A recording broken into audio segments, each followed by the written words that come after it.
चित्रकूट में गैंगरेप पीड़िता दलित छात्रा ने फांसी लगाकर दी जान। परिजनों ने पुलिस पर लगाया आरोपियों को बचाने का आरोप। अखिलेश यादव बोले, बीजेपी राज में बेटियों को नहीं मिल रहा न्याय। घटना से यूपी की सियासत गरमाई, महिला सुरक्षा पर उठे सवाल। जी हाँ, जब बेटी इंसाफ मांगते मांगते थक जाए, जब दरिंदगी झेलने के बाद भी न्याय के दरवाजे बंद हो जाएं, जब पुलिस सुनने के बजाय समझौता कराने लगे, तब एक लड़की क्या करे।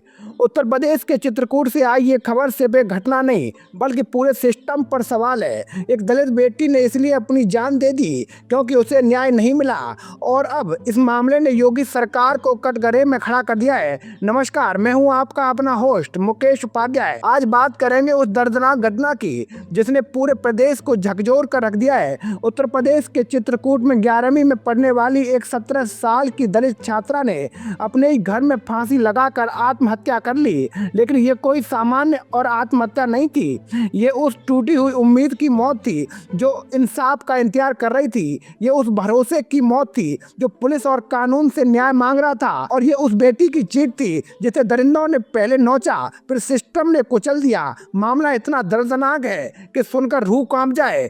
पीड़िता के परिवार के मुताबिक 3 मार्च को उनकी बेटी पानी भरने के लिए घर से बाहर गई थी, लेकिन वो वापस नहीं लौटी। काफी देर तक जब बेटी घर नहीं पहुंची तो परिवार घबरा गया। भाई उसे खोजने निकला और फिर जो नजारा उसने देखा, उसने पूरे परिवार की दुनिया उजाड़ दी। लड़की गांव के बाहर अस्त व्यस्त हालात में पड़ी मिली, रो रही थी, टूटी हुई थी और उसने बताया कि गांव के ही 3 युवकों भूषण प्रजापति, शीतल प्रजापति और बोधि शुक्ला ने उसे बंधक बनाकर 2 घंटे तक दरिंदगी की, बारी बारी से उसका रेप किया। सोचिए, जिस बच्ची ने जिंदगी में अभी उड़ना भी शुरू नहीं किया था, उसके सपनों को कैसे रौंद दिया गया। लेकिन कहानी यहीं खत्म नहीं होती। असली दर्द तो तब शुरू हुआ जब परिवार इंसाफ मांगने थाने पहुंचा।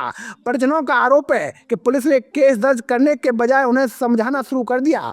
कहा गया कि अगर रेप का केस लिखवाओगे तो बेटी की शादी नहीं कर पाओगे। सोचिए, एक तरफ बेटी के साथ दरिंदगी हुई, दूसरी तरफ पुलिस इंसाफ देने के बजाय समाज का डर दिखाने लगी। इतना ही नहीं, परिवार का आरोप है कि पुलिस ने आरोपियों से पैसे लेकर उन्हें बचा लिया। उन्हें सिर्फ इतना कहा गया कि 6 महीने गांव छोड़ दो। लेकिन कुछ ही दिनों बाद आरोपी फिर खुलेआम गांव में घूमते नजर आए। वही चेहरे, वही लोग, वही दरिंदे जिन्हें देखकर पीड़िता हर दिन अंदर से टूटती चली गई। बताया जा रहा है कि आरोपियों को खुलेआम घूमता देखकर लड़की गहरे सदमे में चली गई। उसे लगने लगा कि उस देश में उसका कोई नहीं, उसे न्याय नहीं मिलेगा और आखिरकार उसने वो कदम उठा लिया जिसकी किसी ने कल्पना भी नहीं की थी। उसने अपने ही घर में फांसी लगाकर जान दे डाली। अब इस घटना ने पूरे प्रदेश की राजनीति को हिला दिया है। समाजवादी पार्टी के अध्यक्ष और पूर्व मुख्यमंत्री अखिलेश यादव ने इस मामले को लेकर योगी सरकार पर जोरदार हमला बोला है।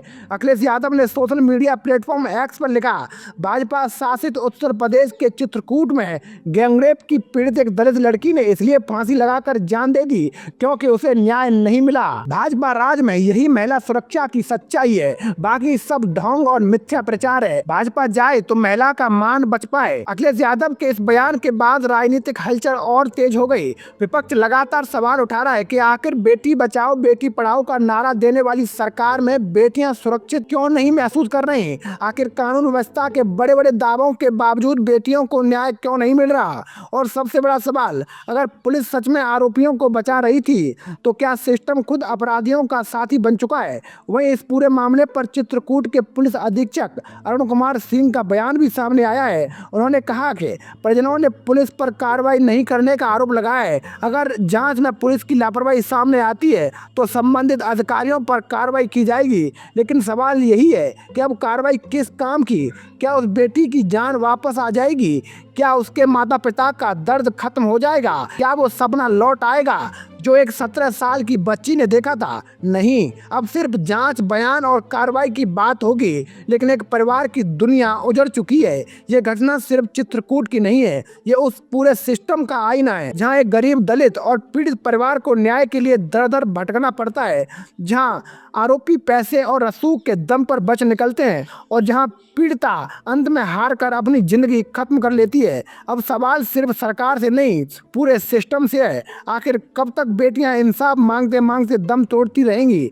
कब तक थानों में शिकायत की जगह समझौते कराए जाएंगे और कब तक अपराधी खुलेआम घूमते रहेंगे? फिलहाल चित्रकूट की इस घटना ने योगी सरकार के महिला सुरक्षा के दावों पर बड़ा सवाल खड़ा कर दिया है और आने वाले दिनों में ये मुद्दा यूपी की राजनीति में बड़ा तूफान बन सकता है, क्योंकि इस बार सवाल सिर्फ कानून व्यवस्था का नहीं बल्कि एक बेटी की जिंदगी का है जिसने न्याय न मिलने पर मौत को चुन लिया है।